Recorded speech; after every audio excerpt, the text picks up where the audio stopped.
Hi all, good morning. இன்றைக்கி afternoon லஞ்சுக்கு வந்து நான் முட்டை தொக்கு செய்ய போகிறேன். அது எப்படின்னு உங்களோட ஷேர் பண்ணிக்கிறேன். வாங்க, அதுக்கு தேவையான பொருட்கள் என்னென்னு பார்த்துலாம். மீடியம் சைஸ் வெங்காயமாக எடுத்திருந்தேன். அது வந்து ஒரு 4 வெங்காயம் எடுத்து இந்த மாதிரி பொடி பொடியாக நறுக்கி வச்சுருக்கேன். பச்சை மிளகா ஒரு பச்சை மிளகா எடுத்திருக்கேன். கொஞ்சம் கருவேப்பிலை, பூண்டு வந்து ஒரு 5-6 பல்லு தட்டி வச்சுருக்கேன். கொஞ்சமாக தக்காளி, கொஞ்சம் கொத்தமல்லி, ஒரு பெரிய நெல்லிக்காய் சைஸ் அளவுக்கு புளி எடுத்துகிட்டு அதை வந்து ஊற வச்சு நான் வந்து தண்ணி மட்டும் எடுத்து வச்சுருக்கேன். திப்பிலாம் இல்லாமல் புளி தண்ணி எடுத்து வச்சுருக்கேன். தேவையான பொருட்கள் எல்லாம் ரெடியாக இருக்குது. இப்போ வந்து நம்ம முட்டை தொக்கு செய்ய ஆரம்பிச்சிடலாம். முதல்ல வந்து நம்ம வந்து முட்டையை வேக வச்சுக்கலாம். முட்டையை இந்த மாதிரி ஒரு பாத்திரத்தில் போட்டு தண்ணி ஊற்றிட்டு கொஞ்சமாக கல்லுப்பு கொஞ்சம் சேர்த்துக்குங்க. அவ்வளோதான். இப்போ வந்து முட்டை வந்து கொதிக்கிறப்ப நம்ம வந்து ஒரு மீடியம் ஃப்ளேமில் வச்சுட்டு ஒரு 10 மினிட்ஸ் வேக வச்சு எடுத்துக்கலாம். நம்ம ஊற்றின தண்ணிலாம் வந்து பாருங்கள் நல்லா கொதிக்குது. இப்போ இந்த மாதிரி கொதிக்கிற ஸ்டேஜில் நீங்கள் வந்து சிம்மில் வச்சுட்டு ஒரு 10 மினிட்ஸ், சிம் இல்லைனா மீடியம் ஃப்ளேமில் வச்சுட்டு ஒரு 10 மினிட்ஸ் வேக வச்சு எடுத்துக்கோங்க. முட்டையை வேக வச்சு தோலெல்லாம் ரிமூவ் பண்ணிவிட்டு இந்த மாதிரி நான் ரெடியாக எடுத்து வச்சுருக்கேன். முட்டையும் வேக வச்சு ரெடியாக எடுத்து வச்சுட்ருக்கேன். எல்லா பொருட்களும் தயாராக இருக்குது. நம்ம வந்து முட்டை தொக்கு செய்ய ஆரம்பிச்சிடலாம். அடுப்பத்தை வச்சு ஒரு பேன் ஒன்று வச்சுக்கலாம். பேன் சூடானதுக்கப்புறம் நம்ம எண்ணெய் ஊற்றிக்கலாம். அதுலேயே நம்ம நறுக்கி வச்ச வெங்காயம் வதங்க அளவுக்கு தேவையான அளவுக்கு வந்து நீங்கள் எண்ணெயை ஊற்றிக்கணும். எண்ணெய் காயட்டும். எண்ணெய் காஞ்சோடனே நம்ம கடுகு போட்டுக்கலாம்.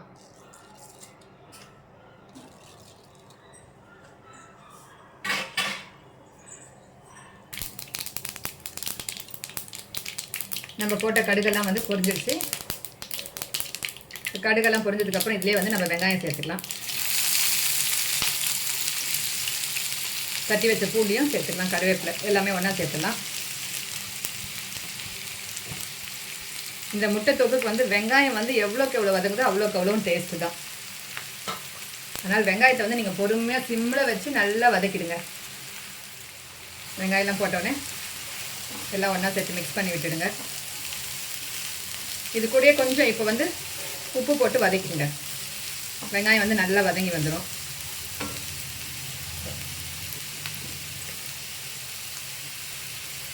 கொஞ்சமாகவே போட்டுக்கோங்க.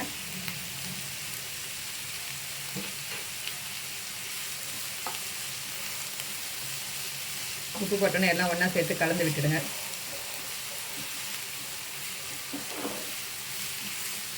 நல்ல ஒரு மீடியம் ஃப்ளேமில் வச்சு வெங்காயத்தை வந்து நல்ல ஒரு கோல்டன் கலர் வர வெல்லம் வதக்கிடுங்க.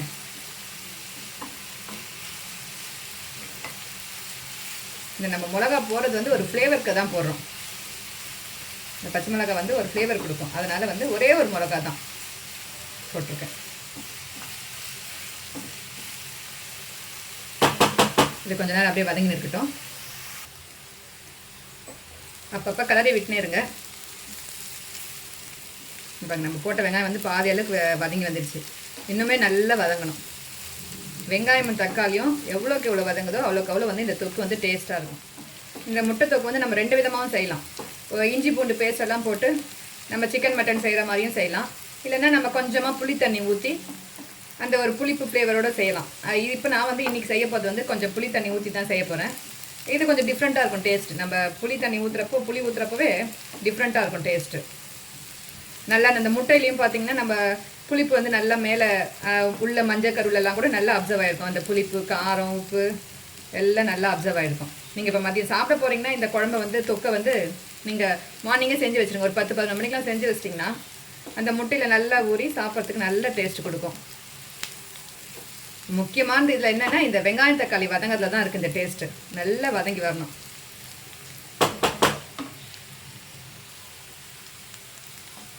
இங்கே பாருங்க, இந்த அளவுக்கு வந்து நல்லா வெங்காயம் வதங்கி வந்ததுக்கப்புறம் தான் நம்ம வந்து தக்காளி இதில் வந்து சேர்த்துக்கலாம். இப்போ வந்து 2 தக்காளி எடுத்து நறுக்கி வச்சுருக்கேன். அந்த சீடெல்லாம் ரிமூவ் பண்ணிட்டு அதை இதில் சேர்த்துக்கலாம்.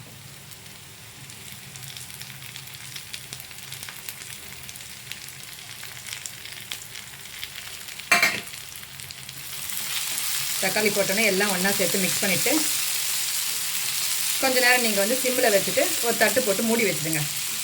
நம்மளுக்கு தட்டு போட்டு மூடி வச்சோமே தக்காளிலாம் வந்து நல்லா இழஞ்சு வந்துடும்.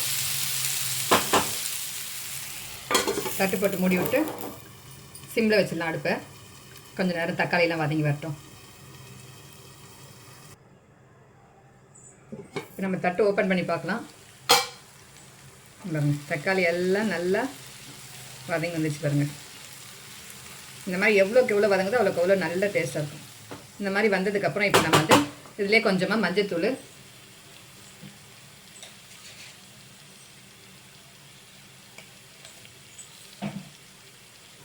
கொஞ்சமாக குழம்பு மிளகாத்தூள் 1 ஸ்பூன் அளவுக்கு போடுறேன்.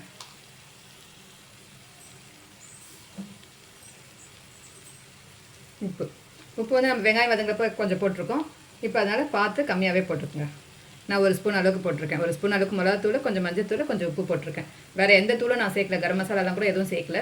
இது மட்டும்தான் நான் சேர்த்துருக்கேன். எல்லாம் ஒன்றா சேர்த்து மிக்ஸ் பண்ணி விட்டுருங்க. அடுப்பு மட்டும் சிம்மில் வச்சுருங்க. எல்லாம் ஒன்றா சேர்த்து இந்த வெங்காயம் தக்காளியோட இந்த எண்ணெயில் எல்லாம் ஒன்றா சேர்த்து இந்த மிளகாத்தூளும் வந்து நல்லா வதங்கி வரட்டும். ஒரு நிமிஷம் இல்லை 2 நிமிஷம் சிம்மில் வச்சு விட்டுருங்க. கொஞ்சம் அந்த பச்சை வாசனைலாம் போயிடும். மிளகாத்தூளோட பச்சை வாசனைலாம் போயிடும். பச்சை வாசனை மிளகாத்தூளோட பச்சை வாசனைலாம் போயிடுச்சு. இப்போ நம்ம வந்து இதில் தண்ணி ஊற்றிக்கலாம். 1 டம்ளர் அளவுக்கு தண்ணி ஊற்றிக்குங்க.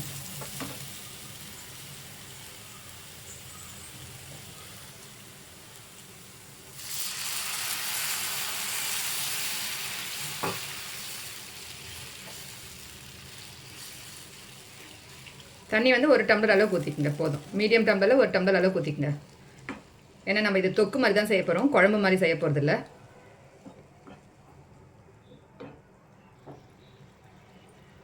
தண்ணி ஊற்றிட்டு எல்லாம் ஒன்றா கலந்து விட்டுருங்க.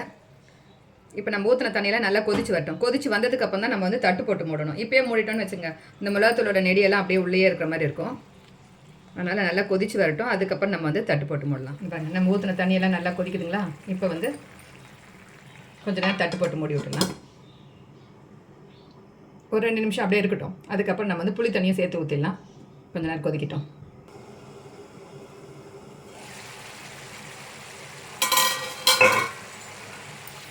பாருங்க, நம்ம ஊற்றின தண்ணி 1 டம்ளர் தண்ணி ஊற்றணும். ஒரு அரைவாசி குறைஞ்சி வந்துடுச்சு. இப்போ இந்த ஸ்டேஜில் வந்து நீங்கள் புளி தண்ணியை ஊற்றிக்கலாம். அவ்வளோதான். புளி ரொம்ப ஊற்றிடக்கூடாது, அப்புறம் அது காரக்குழம்பு டேஸ்ட்டும் கொடுத்துரும். புளி வந்து அந்த ஃப்ளேவருக்காக கொஞ்சமாக ஊற்றணும். நல்லா கொதிக்கிட்டோம். ஏன்னா புளி தண்ணி ஊற்றிருக்கோம். நான் புளி தண்ணியோட பச்சை வாசனை போகிறவெல்லாம் நல்லா கொதித்து வரட்டும். அப்புறம் இந்த தண்ணியும் இன்னும் கொஞ்சம் நம்மளுக்கு சுண்டி வரணும். கொஞ்சம் நேரம் கொதிக்கிட்டோம். ஓப்பன் பண்ணி பார்க்கலாம். நம்ம வேக வச்ச முட்டைங்களை ஒவ்வொன்றா இதில் சேர்த்துக்கலாம்.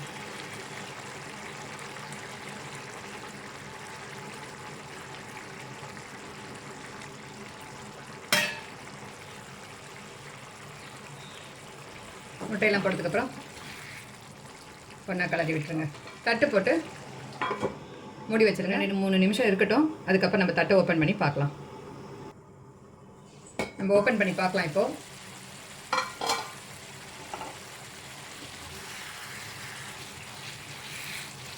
தண்ணியெல்லாம் கூட சுண்டி வந்துடுச்சுங்க.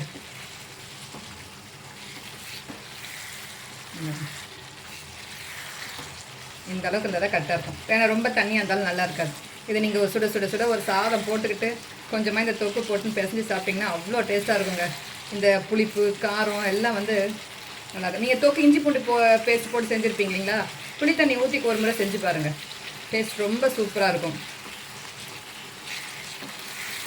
ஒரு ரச சாதத்துக்கு கூட நீங்கள் இதை சைடில் வச்சுட்டு சாப்பிட்லாம். டேஸ்ட்டாக இருக்கும். கதையை போட்டுடலாம்.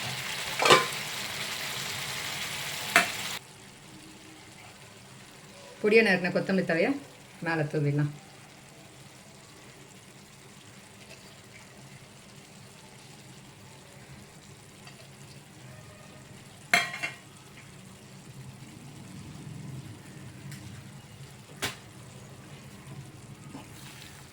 கொத்தமல்லி தழை தூவிட்டு நீங்கள் ஒரு கலரிட்டு நீங்கள் வந்து கேஸ் ஆஃப் பண்ணிட வேண்டியது தான். அவ்வளோதான். முட்டை தொக்கு வந்து ரெடி ஆகிடுச்சு. பார்த்தீங்களா? பார்க்கவே எவ்வளோ அழகாக இருக்குது. இப்போவே சுட சுட சாப்பாடு போட்டுன்னு சாப்பிடணும் போலவே இருக்குது. இந்த அளவுக்கு திக்காக இருந்தால் தாங்க கரெக்டாக இருக்கும். நீங்கள் சாப்பாட்டில் கொஞ்சமாக போட்டு பேசி சாப்பிட்டா கூட டேஸ்ட் இருக்கும். எப்போ முட்டை குருமா அப்படி தானே வைப்பீங்க. இந்த மாதிரி ஒரு முறை செஞ்சு பாருங்கள். செஞ்சு பார்த்துட்டு எல்லோரும் எனக்கு கமெண்ட் பண்ணுங்கள் எப்படி இருந்ததுன்னு.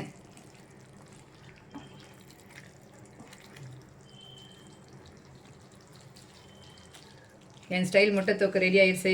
அவ்வளோதான். இப்போ நம்ம வந்து கேஸை ஆஃப் பண்ணிடலாம்.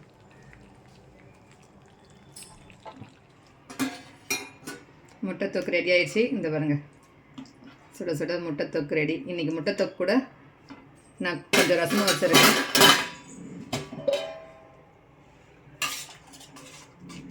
சுட சுட ரசம்,